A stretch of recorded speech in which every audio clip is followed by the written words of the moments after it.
Албанската платформа е условот кој го поставија БС Алијансата за албанците за да го поддржат Заев да формира влада, но од Бихачка се уште молк. Од БЕСА, која е втора поред партија од албанскиот политички блок со освоени 5 мандати, вела дека се во секојдневна комуникација со социјалдемократите, но официјални средби немало и се уште им е непознат нивниот став по платформата, но поддршка за формирање влада виделе само ако Заев ја прифати. Имаме секојдневна комуникација со СДСМ, но за сега нема официјални средби, ги поддржуваме да формираат влада, само ако ја прифатат албанската платформа, дали ќе партиципираме во власта, тоа подоцна ќе го разговараме. И Алијансата за албанците е на истиот став. Алијансата за албанците е подготвена да ги даде подписите за мандатарот кој нема да ја одбие заедничката платформа на политичките партии. Овој принцип важи и за евентуалниот мандатар од СДСМ, тоа е Зоран Заев. Ние сме подготвени да поддржиме влада само со условите кои се дел од платформата, но најпрво ќе бараме да се изгласа законот за албански јазик, а потоа ќе ја поддржиме владата.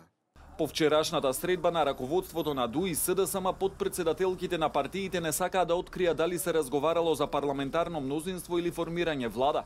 Но од Маларечица најверојатно нема да му дадат поддршка на Заев се додека не го слушнат неговиот став за платформата. Иако во игра се велат сите 5 опции, освен за поддршка за мнозинство, Заев паралелно ќе треба да преговара и за формирање на влада, но најпрвин ќе мора да се изјасни за албанската платформа. Портпаролот на СДСМ Петре Шлигов рече дека се во тек внатрепартиски консултации, но не одговори какви гаранции им понудиле на ДУИ за подписите. Во текот на денешниот ден немаме разговори, имаме внатрепартиски консултации. Какви гаранции им дадовте на ДУИ за подписите? Не стана збор на таа тема, ви кажа во текот на вчерашниот ден какви беа разговорите и представниците на СДСМ и представниците на Демократската унија за интеграција. Ќе има нови средби и преговори со ДУИ? Во текот на денешниот ден кажав, го користиме за внатрепартиски консултации, во случај на нови средби навремено ќе бидат известени. Од Маларечица пак вела дека на состанок на Ахмети со најтесното раководство се разговара околу деталите од вчерашните разговори со представниците од СДСМ.